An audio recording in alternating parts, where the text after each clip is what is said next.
আম দিয়ে দারুণ মজার একটা আমের আচারের রেসিপি আজকে আপনাদের সাথে শেয়ার করছি।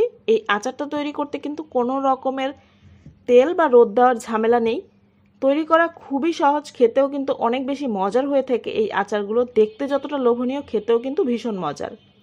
আশা করছি আজকের রেসিপিটা আপনাদের কাছে ভালো লাগবে। আসসালামু আলাইকুম everyone, welcome back to my channel. আজকের রেসিপির জন্য এখানে আমি নিয়ে নিয়েছি 1 কেজি পরিমাণ আম। আমগুলোকে খোসা ছাড়িয়ে আমি সুন্দর মতো ধুয়ে নিয়েছি। এরপরে মাঝখান থেকে এরকমভাবে কেটে নিয়েছি। এই আচারটা তৈরি করার জন্য আটিটা শক্ত হয়েছে, এইরকম আমটা ব্যবহার করতে হবে, তা না হলে কিন্তু রান্না করার পরে আমটা একদমই গলে যাবে। এখন দেখতে পাচ্ছেন একটা ছুরি দিয়ে আমি আমগুলোকে ঠিক কিভাবে কেটে নিচ্ছি।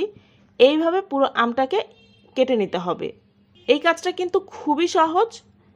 একটা ছুরির সাহায্যে শুধুমাত্র আমগুলোকে এইভাবে কেটে নিতে হবে, যাতে করে মশলা এবং চিনিটা সুন্দর মতো আমের মধ্যে ঢুকে। আর কাটার সময় অবশ্যই লক্ষ্য রাখবেন যাতে একদম ছুরিটা আটিটা স্পর্শ করে। সবগুলো আম আমি একে একে এইভাবে কেটে নিয়েছি। এখন যেই হাঁড়িতে আমি আচারটা তৈরি করব, সরাসরি সেই হাঁড়ির মধ্যেই আমগুলোকে নিয়ে নিচ্ছি। দিয়ে দিয়েছি এখানে 1 কাপ পরিমাণ চিনি, তবে নিজেদের স্বাদ মতো কিন্তু চিনির পরিমাণটা কম বেশি করা যাবে। কেউ একটু বেশি মিষ্টি করে তৈরি করতে চাইলে চিনির পরিমাণটা এখানে আরও কিছুটা বাড়িয়ে ব্যবহার করা যাবে। 1 চা চামচের মতো দিয়ে দিয়েছি লবণ, সেই সাথে 1/4 কাপ পরিমাণ ব্যবহার করেছি সাদা সিরকা বা ভিনেগার। সব কিছুকে মিশিয়ে একটা সাইডে রেখে দিচ্ছি যতক্ষণ না পর্যন্ত চিনিটা সুন্দর মতো গলে যায়। চিনিটা যখন প্রায় গলে গিয়েছে, ওই পর্যায়ে আমি এই পাত্রটাকে চুলায় বসিয়ে দিয়েছি। তবে চিনিটা কিন্তু এখনও সম্পূর্ণ গলেনি, দেখতেই পাচ্ছেন। সব কিছুকে নেড়েচেড়ে আবারও একটু ভালো মতো মিশিয়ে নিচ্ছি।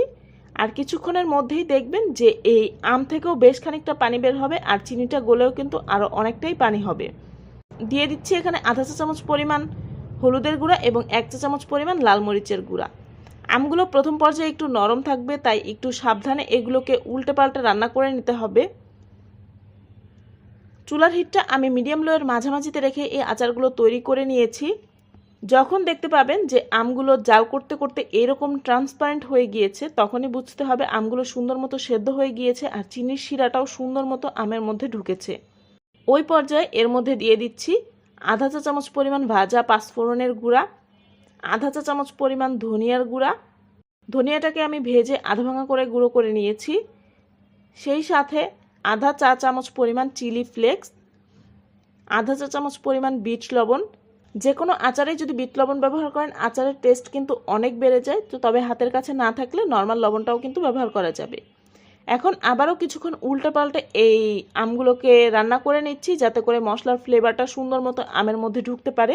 এখন চুলাটাকে বন্ধ করে এই আচারটাকে আমি সম্পূর্ণভাবে ঠান্ডা করে নিচ্ছি।